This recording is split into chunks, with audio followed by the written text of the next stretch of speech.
Hi there, and welcome to the Neckpour. My name's Lewis, and welcome to the Whisky Review channel, where I give you my thoughts and opinions on a particular bottle of whisky, from the Neckpour all the way down to the dregs. You join me here for an episode of the Neckpour, where I give you my thoughts and opinions on this pretty special bottle of Handfill Cotswolds 7-year age-stated whisky. Before we get into the video, I would like to ask you to drop a like on the video if you've enjoyed it. Leave me a comment if you've got any thoughts on this bottle of whisky, anything else by the Cotswolds, or have any recommendations that you'd like to see me review. And please do subscribe and hit the notification bell if you'd like to be notified next time I post. So before we really get into it, a little bit about this bottle. As I said, this is a limited release from the Cotswolds, one of their distillery exclusives that my wife treated me to for my birthday, and it's also the first bottle of whisky I've ever hand filled, which I will include a bit later on in the video. I'll put a few pictures and clips we took whilst on the distillery tour together earlier in the year, along with the video of me actually filling this bottle up, which was a pretty fun process and really interesting to do. And a little bit about this whisky. This is a 7-year single cask STR barrel. For those of you that don't know, that's a shaved, toasted, and recharred. And for the Cotswolds and with most places, that usually refers to a red wine barrel that's been used.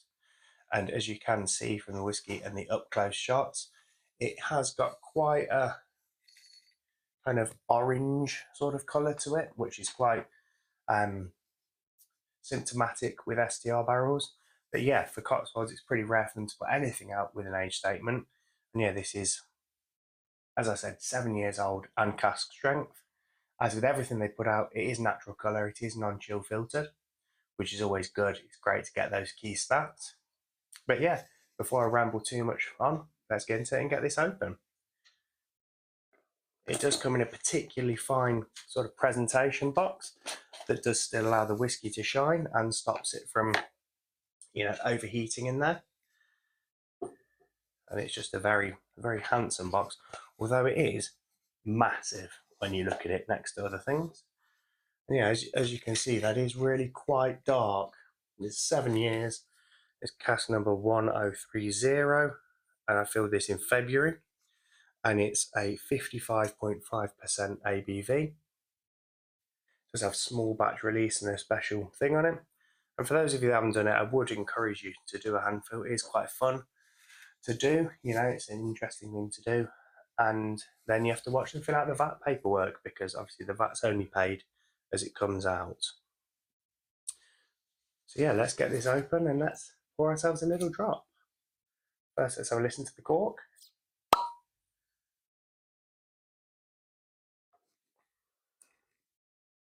And let's pour ourselves a little drop of this out.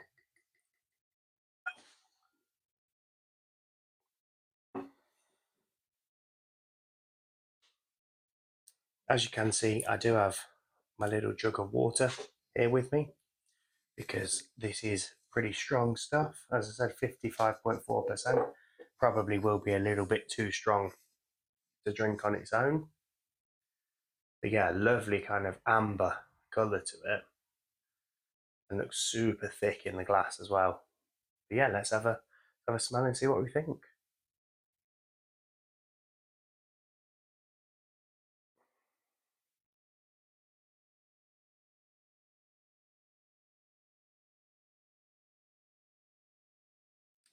There's lots of the kind of cereal and apple notes that I pick up on Cotswolds whiskies in general, as well as a lot of red fruit there on the nose, but super sweet red fruit. Then a little bit of oak in the way that kind of really good bourbon is quite oaky. Now, I suppose that's because the barrels have been recharred, so it's a bit more active, is the wood. And yeah, a little hint of those kind of tannic, sort of oaky, sort of leather compounds on the end of the nose. But no, that smells great. And we'll give it a little taste as well as it is.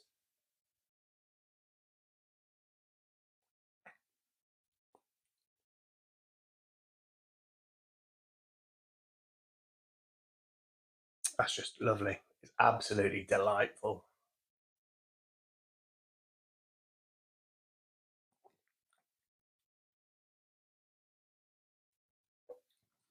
But it is a little bit strong. So I'm going to add just a splash of water in there and give that a couple of seconds just to get to know each other.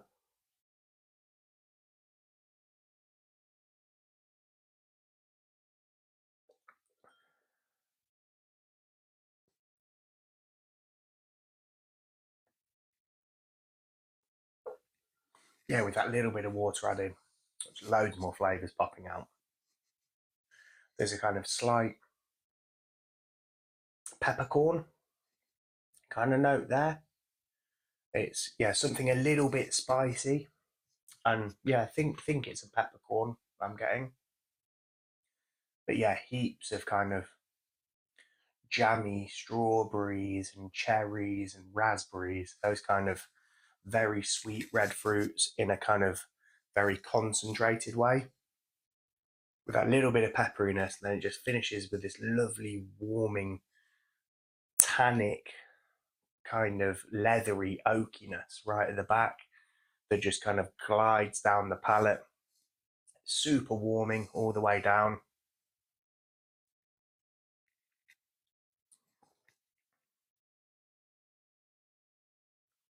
And surprisingly, it's very savoury. Despite having all these super sweet fruits, it finishes very kind of, it's not dry, but it's distinctly savoury and almost meaty in its kind of finish. It's a really lovely complex whiskey, which I thought at the time, when I first tasted it, because after doing the tour at the distillery, we went through to the tasting room and tried a whole range of whiskies there. It's a great tasting, and luckily they're very generous with almost anything you see in there. You can taste, whether it be limited editions, whether it be a classic range of things. So you can get a really good sense for it. And as my wife had driven as well, I do also have a couple of driver's drams of various things that I was able to take away. And they were super, super friendly. And there was this, and there was another special release that had come out that weekend or the weekend before, because it was, just before my birthday, so just after Valentine's Day. And they had a Valentine special release that was finished in a Bagnols, which is some sort of sweet wine, sweet red wine from France. And I was very caught between the two as to which one to go for. And I think in the end, tasting this here on its own, that lovely savoury character that it finishes with, I feel absolutely vindicated in my decision. Although I think partly that was because I got to play with the stuff and fill it myself, which is only added fun.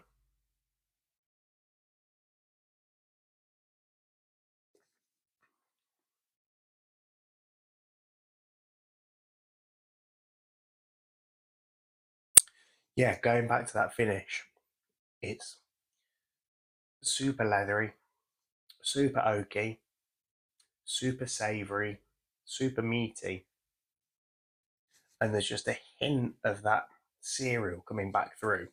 So you get cereal on the nose, then it's gone on the palate, but then right in the finish, there's just a little bit of that grainy character coming back through, which I really like with Cotswolds.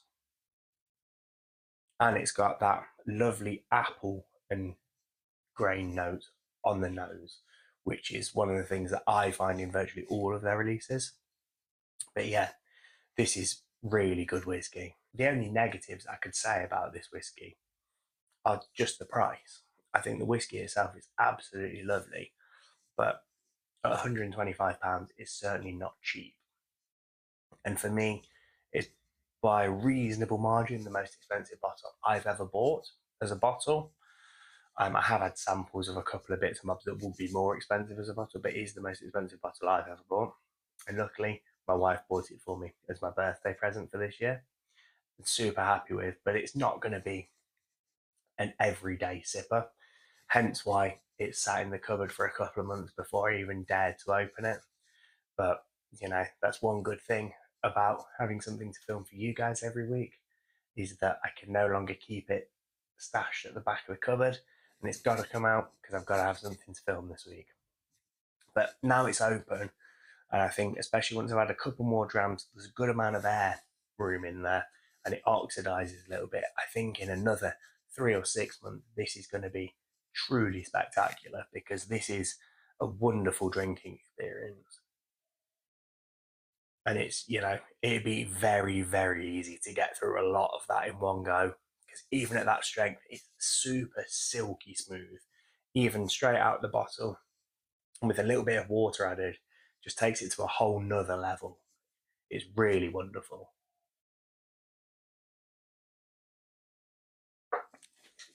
But no, as a distillery, Cotswolds are one that I do have quite an affinity with. I mean, a bottle of their signature was one of the first bottles that I'd bought in a supermarket as I was just starting to understand whiskey a little bit better.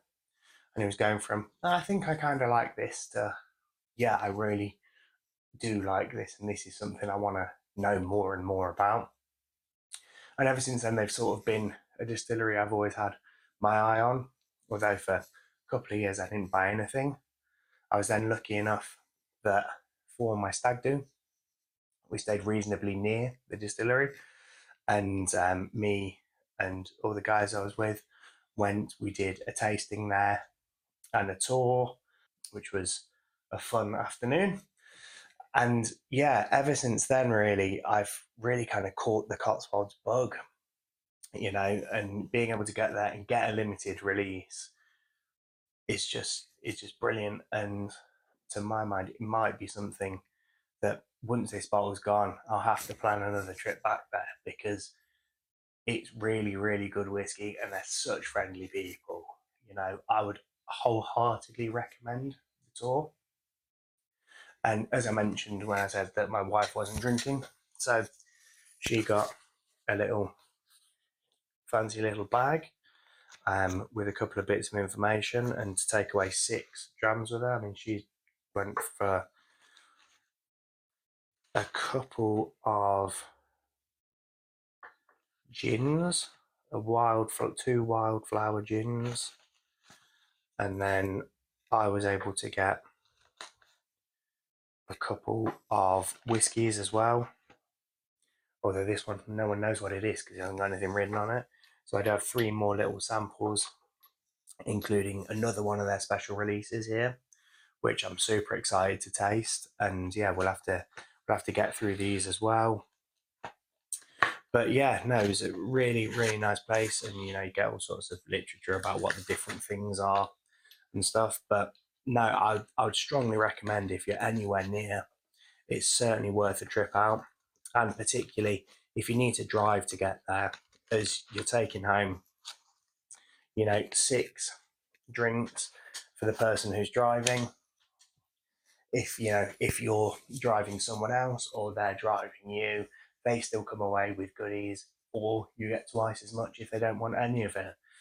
But when we went, we also did buy a bottle of gin, and they had, if you bought something else from the shop, they were selling bottles of gin at £20 a bottle, which again, non-chill filtered gin, that's great gin. It's really good stuff. Makes the price of this, we said then the £20 bottle of gin offset some of the price of this. But no, this is, really, really good stuff. And I'm so excited to see how this is going to change as it goes down. I don't think this is one I'm going to get through fast. I think this is really going to be a special occasion bottle, because it is really special stuff. And I want to have this and savor it. This isn't one to go to when you're already half cut. This is one to enjoy a glass of and savor it for an hour. And yeah, I'm really, really looking forward to seeing where this goes as it gets to here, and the memories that I make with this as it gets to here. We are, as I mentioned in other videos, we are looking at moving house. We have a provisional completion date, now, so the first night in the new property, this may well come out, and hopefully there'll be plenty of other special occasions with plenty of other loved ones to share this with. But yeah, I think for now I'm going to leave this there. This is sort of everything I've got to say at this stage about this bottle. But as I say, anything from the Cotswolds, pick it up if you get the opportunity. It's great stuff made by people who are clearly really passionate about what they do. It's all natural colour, it's all non-chill filtered, it's all done the right way, and it's just brilliant, brilliant whiskey in my opinion. And as an Englishman, it's great to be drinking great English single malt. But until the next time, I would like to say if you enjoyed the video, hit the like button. If you've got any comments about this particular bottle, about Cotswolds as a brand, or have any recommendations for anything you'd like to see me review, drop it in the comments below. And hit subscribe and the notification bell to be notified next time I post. But I'd love to see you join me again for another episode of the Neckpour, episode of the Dregs, or just hear my general thoughts and opinions on whiskey. But until the next time, I'd like to say cheers, sláinte, and I'll see you again.